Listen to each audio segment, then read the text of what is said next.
Actually, if you see the BJP manifesto, it speaks a lot about growth. But perhaps what is the differentiator, you might ask?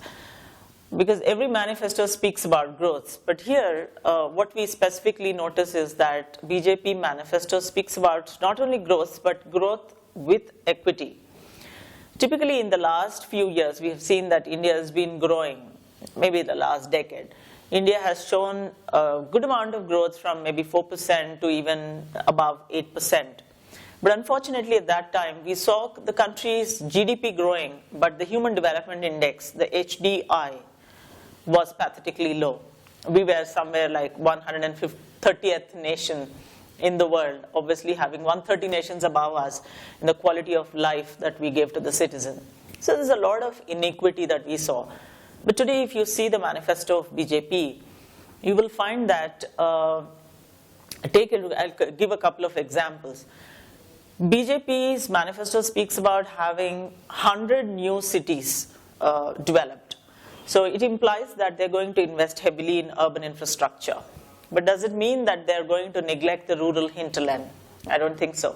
Because the same manifesto is speaking about a concept called rurbanization, that partially urbanizes the villages, creates urban kind of amenities there to infuse economic vitality into villages.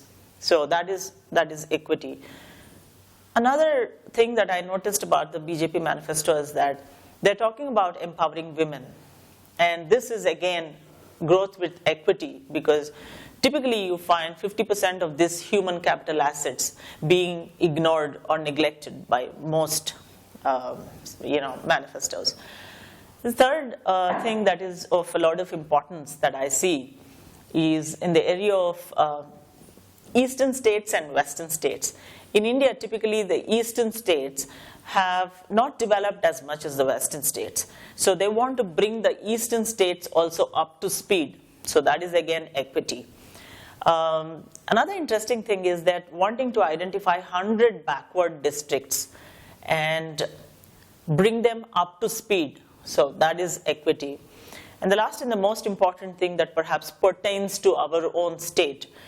After Telangana was formed, Simandra, the residuary state, is perhaps a special state with very less to boast of as of gross domestic product today.